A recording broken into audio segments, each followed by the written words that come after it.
Salut tout le monde, j'espère que vous allez bien. Je vous retrouve cette semaine avec un tag que j'ai vu il y a de ça quelques semaines sur la chaîne d'Emily Norris. C'est une youtubeuse que je suis qui est, j'allais dire anglaise, mais je crois qu'elle est canadienne, mais elle vit au Royaume-Uni. Et je trouvais que son tag était assez intéressant, c'est elle qui l'a créé. Il a été pas mal repris en fait au Royaume-Uni, mais je l'ai jamais vu en France et je me suis dit que ça pourrait être intéressant de le faire en français. Donc voilà, il y a 15 questions et je vais répondre tout de suite. La première question est quelle est ton astuce de maman préférée ou tout simplement quelle chose te facilite en fait ton quotidien de maman. Alors c'est quelque chose qu'on a retiré là depuis quelques temps mais qui nous a été quand même bien utile et je pense que ça peut être utile à d'autres. En fait quand Liam a changé donc de lit, son lit de bébé pour un lit de grand, il avait à peu près 18 mois. Et ce que j'avais fait en fait c'est que j'avais recyclé mon coussin d'allaitement, je l'avais glissé en fait sous le drap housse, ce qui faisait que ça faisait un espèce de boudin tout le long et ça l'évitait en fait de tomber de son lit. Ça ou alors recycler, prendre un traversin ou alors je sais pas une petite couverture qu'on enroulerait, mais voilà, ça c'était vraiment un truc qui nous a été très très utile. Deuxième question, quel a été le moment le plus embarrassant depuis que tu es maman? Alors j'ai tout de suite pensé à ça parce que hélas pour moi c'est un moment qui s'est répété en fait plus d'une fois et c'est d'autant plus gênant puisqu'en fait Liam à chaque fois qu'il voyait un treillis il était persuadé que c'était son papa. Donc faut se mettre à hauteur d'un enfant de 2 ans, c'est à dire que la plupart du temps il lève pas trop la tête, il voyait des jambes et un treillis, il se disait ah bah c'est mon papa. Donc comment vous dire, ces moments de solitude que j'ai pu vivre face à ces hommes que je ne connaissais pas et que cet enfant court vers eux en criant papa, c'était terriblement gênant et du coup ça arrivait plus d'une fois, ça a dû arriver au moins 5 ou 6 fois qu'il fasse le coup. Généralement j'arrivais quand même à l'arrêter avant qu'il saute dans les bras de la personne et qu'il réalise qu'effectivement ce n'était pas son papa. Après ça arrivait une fois avec Chris, alors là tout le temps c'est arrivé quand Chris n'était pas là et ça arrivait une fois quand Chris était là, c'était à l'arbre de Noël, donc on était avec un groupe d'amis, Liam était juste à côté en fait en train de jouer avec des enfants, puis d'un coup il s'est retourné, puis il y avait un jeune homme juste à côté qui était en treillis et Liam se retourne, l'attrape directement, il lui fait un gros câlin et là je lui dis mon cœur, lâche le jeune homme, c'est pas ton papa mon cœur. Et il se dit si papa, il fait un gros câlin et puis il insiste en plus et là je lui fais bah non regarde papa il est juste là. Et alors là Liam est encore plus gêné. Depuis ce jour là en fait il a plus confondu et il nous a fait un truc assez drôle, c'est qu'un jour on était entouré donc il y avait pas mal de personnes en treillis et Liam en fait fait toute la pièce, regarde, cherche etc, me dit viens, alors il me prend la main, moi je passe au milieu de toutes les personnes, pardon excusez-moi, pardon, puis là on arrive devant son père, il l'attrape et il fait oh, maman il est là. Donc voilà, ça n'a plus recommencé depuis, c'est rigolo, j'en rigole mais ça a été des moments très gênants et de solitude parfois, oui. Troisième question, quelle partie de la journée préfères-tu? Sans hésitation, les matins, parce qu'en fait Liam vient me réveiller en fait dans la chambre et j'adore ces petits moments. Bon généralement je suis réveillée avant parce que je l'entends descendre de son lit, je l'entends prendre 50 000 trucs avec lui parce qu'il arrive dans mon lit avec 60 000 trucs. Généralement il prend un livre.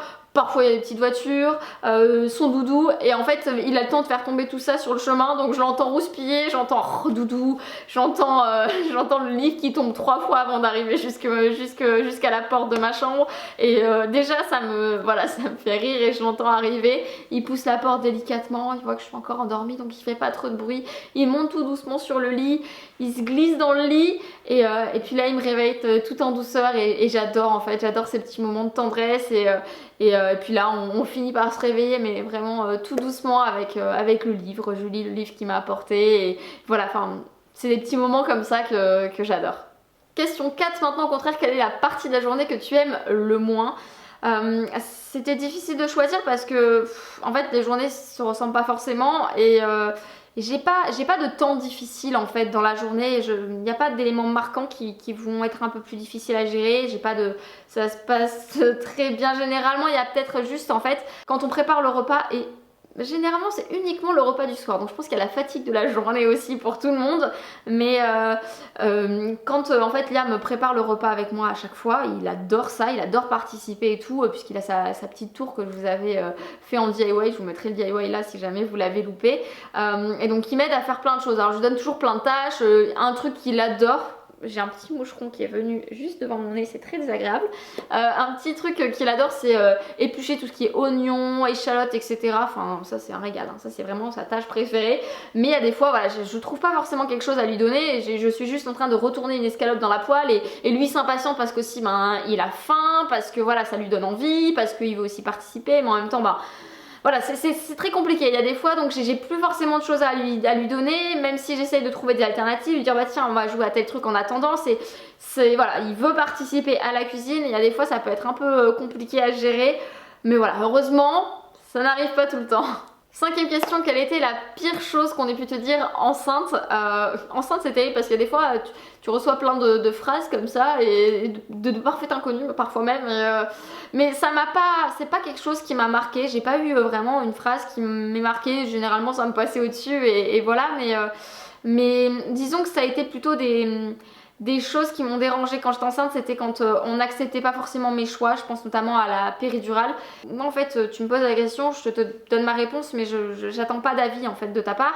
Ça me pesait parce qu'aussi enceinte, voilà, j'étais beaucoup plus émotive, enfin c'était complètement différent hein, et du coup ouais ça m'a quand même pas mal pesé, comme le fait aussi, ça c'était plus du coup pour le côté proche, mais toutes les personnes qui n'ont pas accepté en fait enfin c'est pas qu'elles n'ont pas accepté mais qui cherchaient à tout prix en fait à connaître le prénom du bébé. Avec Chris on avait décidé de l'annoncer qu'à la naissance et voilà qu'on souhaitait pas le partager, qu'on souhaitait vraiment le garder pour nous et ça c'était lourd en fait, c'était très très lourd que les personnes testent, voilà, balancent un prénom genre ah t'as fait une tête bizarre, ah, ça doit être lui, ah bah machin. Voilà, c'était très très lourd, et puis comme je vous dis enceinte, je pense que tout est décuplé et ouais c'est vraiment deux trucs que j'ai pas bien vécu quoi. Question numéro 6, quel prénom aimes-tu? Et pour lesquels ton chéri est catégorique, c'était juste non, c'est pas possible. En fait on n'a pas du tout les mêmes goûts, donc clairement tous les prénoms que j'aime. J'avais fait une vidéo, je vous la mettrai juste ici, sur les prénoms de bébé. Voilà, potentiellement tous ceux que j'aime, il ne les aime pas. Question suivante, est-ce que vous pratiquez le cododo? Alors c'est une question pour laquelle j'ai répondu vraiment plus en détail dans une vidéo précédente, je vous la mettrai dans la barre d'infos. Mais pour y répondre brièvement, oui, on pratique le cododo parfois, ça nous arrive quand Liam est malade. Je pense que quand il est malade, en fait, c'est surtout pour nous rassurer. Ça nous permet aussi de répondre immédiatement à ses besoins, en fait, dans la nuit, s'il se réveille plusieurs fois, etc. Je pense notamment quand il avait eu sa période de dents, où voilà, il faisait de la fièvre et nous, ça nous rassurait en fait de l'avoir aussi à côté, faut dire ce qui est. Après, voilà, il y a eu des phases où effectivement, il nous rejoignait dans le lit et si ça doit se reproduire parce qu'il n'est pas bien, ça se reproduira. Mais voilà, après, je vous invite à regarder la vidéo où j'y réponds plus en détail. Je vais pas revenir sur les mêmes détails, mais voilà, pour répondre, oui, parfois on pratique le cododo. Quelque chose que tu as acheté pour ton bébé mais que tu n'as jamais utilisé. Alors, on m'avait demandé de faire cette vidéo des articles de puériculture que j'avais acheté mais que j'avais pas utilisé, qui étaient inutiles pour nous, etc. Et en fait, j'ai jamais fait cette vidéo parce que toutes les choses que j'ai pu acheter, c'était utile en fait. J'ai jamais rien acheté d'inutile jusqu'à il y a pas si longtemps que ça. Donc, j'ai acheté en fait un réveil à Liam. Je vous en avais parlé sur Instagram. C'est un réveil en gros. Ça fait comme une veilleuse, vous avez un lapin qui dort et un lapin qui est réveillé. Ça va être allumé sur le lapin qui est réveillé quand c'est l'heure d'être réveillé et vous allez avoir la veilleuse qui est allumée sur le lapin qui dort quand c'est l'heure de dormir. Et en fait Liam se réveillait beaucoup la nuit, vers 2-3 heures du matin, et il croyait en fait que c'était le moment de se lever. Donc il venait et il voulait prendre son petit déj quoi. Sauf que j'ai voulu prendre ce réveil parce que j'avais eu énormément de retours positifs, que ce soit d'amis, d'abonnés, etc. qui m'avaient dit que ça fonctionnait bien. Donc je me suis dit bon ça peut être pas mal. Sauf qu'en fait... ça a été une très mauvaise idée parce que Liam ne dort pas avec une veilleuse et il dort voilà, dans le noir depuis qu'il est tout petit. Ce qui s'est passé, c'est que plus d'une fois, en fait, il m'appelait, il me disait « Maman !» Alors je me disais « Qu'est-ce qui se passe? Pourquoi il m'appelle ?» Et là, il venait même pas dans ma chambre, il me demandait de venir voir dans la nuit et je le retrouvais face à ce réveil comme ça. Fait dodo le lapin. Ah bah oui mon cœur il fait dodo le lapin, effectivement il faut que tu ailles faire dodo du coup toi aussi. Et en fait je pense que voilà ça le perturbait en fait cette lumière. Et bon je peux comprendre parce que finalement moi aussi quand j'ai une lumière dans ma chambre ça me dérange.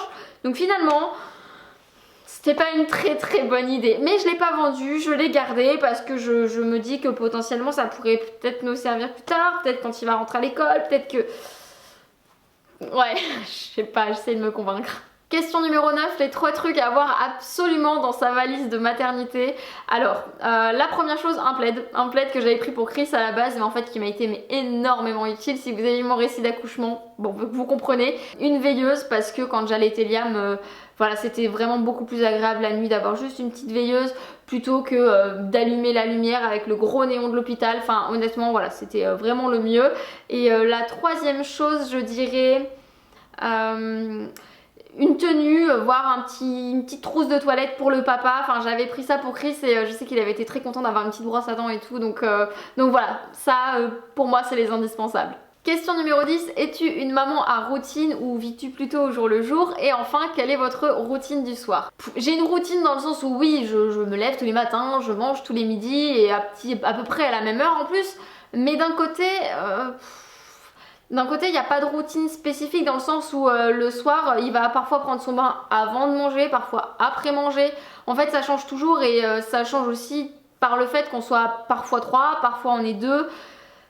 On s'adapte, il y a des fois, il y a des imprévus et du coup, voilà, on n'a pas forcément trop de routine. On vit un peu au jour le jour. Et aussi, par exemple, pour le soir... il va pas forcément avoir une histoire avant de se coucher tous les soirs. Alors ces derniers temps oui parce qu'il y a pas mal de nouveaux livres et qu'il a pas mal envie de lire donc du coup on fait ça, mais il y a des fois on saute l'étape de la lecture et en fait on fait un petit jeu tranquille à la place. Mais en même temps tous les soirs on passe par la case allez on se brosse les dents et machin, donc je sais pas, je suis entre les deux. Question numéro 11, quel type d'accouchement as-tu eu et qu'as-tu choisi pour soulager la douleur? Donc j'ai accouché naturellement par voie basse. J'ai eu recours à la salle physiologique parce que j'avais fait le choix du coup de ne pas avoir de péridurale et donc j'ai pu avoir accès à cette salle qu'on appelle aussi salle nature. Donc il y a pas mal de choses dedans, vous avez un grand lit rond, vous avez une baignoire, vous avez des lianes pour se suspendre, etc. pour soulager la douleur. Bon, moi j'ai surtout utilisé la baignoire en fait. Voilà, c'était vraiment, c'est ce qui m'a fait le plus grand bien, une baignoire remplie d'eau chaude. Donc voilà, j'ai eu recours surtout à la baignoire. Après, voilà, niveau médicaments ou quoi que ce soit, j'ai rien pris du tout. Question numéro 12, as-tu déjà eu une honte de maman? En fait, est-ce que le regard d'une autre maman t'a déjà embarrassé? Honnêtement, non, jamais. J'ai déjà eu, je pense, comme la majeure partie des personnes, on va tous passer par là, par la crise au magasin au moins une fois dans sa vie. Ça m'est arrivé, ça m'est déjà arrivé, oui, ça m'est déjà arrivé. Est-ce que j'en ai eu honte? Non, il y avait des gens qui me regardaient hein, forcément, mais j'ai pas eu honte, je me suis pas dit oh mon dieu, mes filles dépêche-toi, lève-toi, je suis trop mal, tu me fous la honte. Non, parce qu'en fait je me dis que potentiellement on passe tous par là au bout d'un moment, qu'il y a pire, hein. On n'en meurt pas. C'est vrai qu'il y a eu une fois, je vous en avais déjà parlé, je vous en ai parlé dans ma vidéo justement où je parlais des crises, du Terrible 2, etc. Je vous mettrai toutes les vidéos que je vous cite dans la barre d'infos. Et donc je vous avais parlé justement d'une fois où voilà, à la piscine ça s'était pas forcément bien passé, Liam voulait pas s'habiller en plus, etc. Enfin c'était pas la joie, hein. C'était pas la joie et là il y a une maman en fait qui est intervenue et je l'entends en fait parler à son mari et elle lui dit... Non mais tu sais la pauvre, mets-toi à sa place. Tu sais c'est pas évident, hein, je l'ai déjà vue la dernière fois, elle était toute seule et tu sais c'est pas évident d'être mère célibataire, machin. Et alors là, non mais là c'était la cerise quoi, c'était le pompon sur la Garonne. Là je suis allée la voir et je lui ai dit non mais pardon mais de quoi je me mêle quoi, de quoi je me mêle. Ça m'énerve en fait les gens qui ont le don comme ça de s'imaginer un truc sur ta vie.